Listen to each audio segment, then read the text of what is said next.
Voilà, bonjour chers internautes, bonjour à tous ceux qui me suivent. Aujourd'hui, ma préoccupation, c'est juste de parler sur la responsabilité. Vous voyez que à chaque fois, nous constatons des gens qui nous parlent de leur situation ou par exemple leur mari, surtout les femmes, hein, surtout leurs maris ne prennent pas beaucoup de responsabilités par rapport à leur rôle, par rapport à leur rôle de, de, de, de, de, de chef de famille. Aussi, parfois, des manques de considération qu'elles se subissent par rapport aux hommes. Vous voyez que l'homme dans son foyer, dans sa famille, il a une responsabilité de taille, une responsabilité qui touche les enfants, qui touche les femmes, qui touche même parfois les neveux, les nièces, et même par exemple les personnes qui tournent autour de sa responsabilité de manière par exemple familiale, c'est-à-dire des gens qui viennent vivre avec la famille, mais qui sont des parents proches ou bien des parents éloignés. J'ai pris ce sujet tout simplement parce que dans le travail que nous menons, à chaque fois, nous constatons des situations où les hommes fuient leurs responsabilités. Vous voyez que parce que moi, je ne peux pas concevoir, par exemple, un mari qui, pendant, par exemple, des fêtes comme l'Aïd-el-Fitr, comme la fête des moutons, par exemple, qui s'approche, ou bien certaines situations de famille, par exemple, au niveau des enfants, au niveau de leurs femmes, au niveau de tout ce qui tourne autour de leur responsabilité. Maintenant, de ne pas, par exemple, satisfaire ou bien compléter entièrement le rôle qu'ils doivent mener. Par exemple, des gens qui regardent toujours, par exemple, ce que la femme a. Voilà. Là, c'est pas quelque chose de juste. C'est pas quelque chose d'honnête. Par exemple, quand je vis avec ma femme, il y a ma responsabilité qui tourne autour de cette femme-là, qui tourne autour des enfants. Donc, entièrement, la vie des femmes, la vie des enfants, la vie de toute la famille est sous ma responsabilité.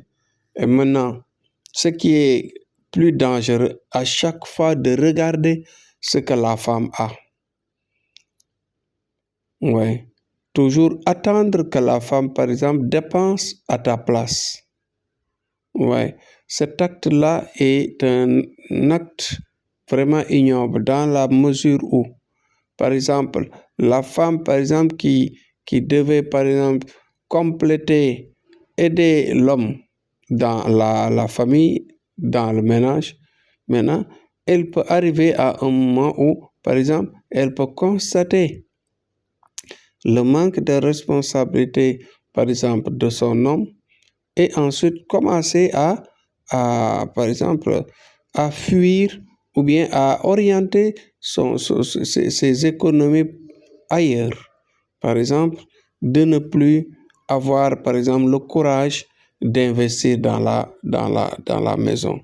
Et en un certain moment, cela peut dégénérer et créer des problèmes entre les deux. Et ce sont en général à chaque fois les enfants qui subissent ces situations difficiles. Et puis, ce comportement-là est un comportement qui parfois est toujours, je ne dis, c'est inné ou bien c'est quelque chose qui a grandi avec l'homme. Par exemple, je ne le dis pour rien. Par exemple, les gens qui sont passés pendant toute leur vie à tendre la main. Ouais. Il y a des gens qui passent toute leur vie à tendre la main. Par exemple, pourquoi? Parce qu'il y a des adultes qui sont comme ça. Parce que tout simplement, durant leur jeunesse, malheureusement, leurs parents ne leur ont pas donné une bonne éducation.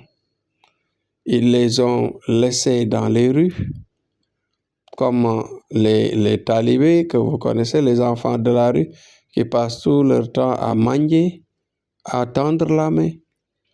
Et ils grandissent avec. Et à un certain âge, ils peuvent avoir du travail, avoir de quoi fonder une famille, de quoi nourrir des enfants. Mais malheureusement, ces genres de personnes-là, pour la plupart, ce n'est pas toujours, hein, pour la plupart, on rencontre d'énormes difficultés dans leur famille propre, c'est-à-dire dans la famille où ils ont créé, la famille où ils ont fondé. Par exemple, au niveau de leurs femmes, au niveau de leurs enfants et au niveau de leur entourage. À chaque fois, ils n'essayent même pas de les aider. À chaque fois, ils attendent que les autres dépensent à leur place. Ils n'essayent même pas de faire des dépenses pour la communauté. À chaque fois, ils tendent la main. Ce qu'ils ont comme habitude, c'est-à-dire de toujours courir à la recherche de l'argent, à la recherche de sous, c'est-à-dire d'essayer de trouver le maximum de maisons, trouver le maximum de matériel, etc. Mais le fait d'aider les jeunes, d'aider leurs femmes, d'aider leurs enfants, ils n'ont pas cette habitude-là. Et ils n'ont pas ce courage-là. Ouais. Même parfois, tu le vois chez d'autres personnes qui ne sont même pas passées par la mendicité, mais qui grandissent avec ces défauts-là. Ouais.